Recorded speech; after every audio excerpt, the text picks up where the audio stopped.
Praise lot.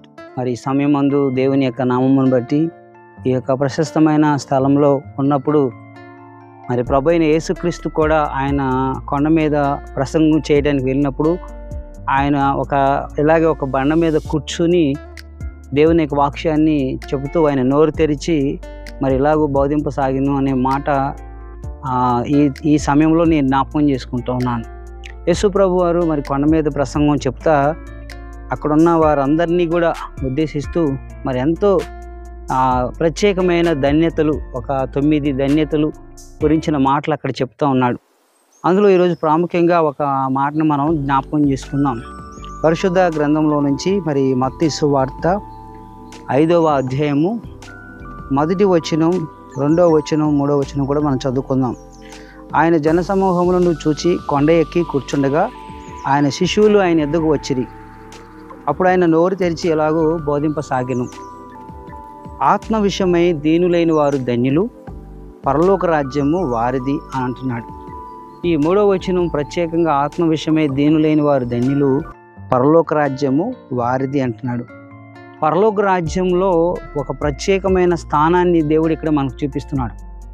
ఈ భూమి మీద ఎవరైతే ఆత్మ విషయమై దీనులుగా ఉంటారు, ఆత్మ అంటే తాము ప్రతి ఒక్క విషయంలో కూడా, అంటే శారీరకంగా కూడా కాదు కానీ ఆధ్యాత్మికంగా కూడా దీనులైన వారుగా ఉండాలి. మనకు కొన్నిసార్లు అన్నీ తెలుసు, ఇంకా ఎన్నో తెలుసుకుని ఉంటున్నాం, వాటన్నిటిని బట్టి అతిశయించకూడదు. అతిశయించేవాడు ప్రభుని బట్టి అతిశయించాలంటున్నాడు. ఆత్మ విషయమై దీనులైన వారు ధన్యులు అని దేవుని యొక్క వాక్యం సెలవిస్తుంది. మరి దీనులైన వారు ధన్యులు, మరి వారి యొక్క పరలోక రాజ్యము వారిదే అని అంటున్నాడు. ఈ భూమి మీద దేవుని యొక్క నామమును బట్టి చాలామంది తమ దీనత్వాన్ని కలిగి ఉన్నారు, తగ్గించుకుంటున్నారు అని అంటే ప్రతి ఒక్కరూ వారు దేవుని చిత్తానికి అవకాశం ఇవ్వని బట్టే దేవుడు ఎంతగానో ఆశీర్దిస్తూ ఉన్నాడు.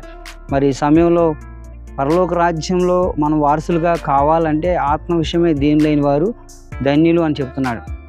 అట్లాగే పరిశుద్ధాత్మను కూడా స్వాధీనపరుచుకునడానికి మనము ఉద్రేకతకు ప్రేరేపించుకున్నట్లుగా దేవునికి అప్పగించుకొని ఆత్మ మన పక్షంగా ఉండి విజ్ఞాపన చేస్తుంది అంటున్నాడు. అలాగే ఆత్మ కలిగిన వాడు ఎప్పుడు తను దీనత్వంగానే ఉంటాడు. ఆత్మ కలిగిన వాడు ఎప్పుడు కూడా తను తగ్గించుకుని ఉంటాడు. తను ఎప్పుడు కూడా అతిశయించేవాడు ప్రభువుని బట్టి అతిశయించాలని దేవుని యొక్క మాటలు సెలవిస్తుంది. మరి ఈరోజు నువ్వు ఒకవేళ నేను అందరికంటే ఎక్కువగా పరిశుద్ధాత్మను కలిగి పరిశుద్ధతను కలిగి ఉన్నాను అని అనుకున్నా కూడా నీవు పరిశుద్ధుడు కావు అనే మాట దేవుని యొక్క వాక్యం సెలవిస్తుంది. నేను పరిశుద్ధాత్మ ద్వారా ప్రవచించు కృపావరములు కలిగి ఉన్నను, గొప్ప మర్మములంతటి ఎరిగి ఉన్నను, నీవు మ్రోగుడు కంచు లాంటి వాడు అంటున్నాడు. ఎన్ని ఆత్మలు కలిగినా నీలో ప్రేమ లేకపోతే వృధా అంటున్నాడు.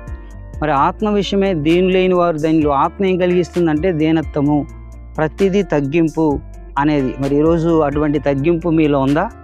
అట్లాంటి యొక్క తగ్గింపును మీరు కలిగి ఉన్నారా? అయితే ఒకవేళ దేవుని దగ్గర మనం అటువంటి విషయాన్ని జ్ఞాపకం చేసుకుంటూ దేవుని దగ్గర మనం ఆత్మ విషయంలో తగ్గించుకుందాం, పరలోక రాజ్యాన్ని స్వతంత్రించుకుందాం.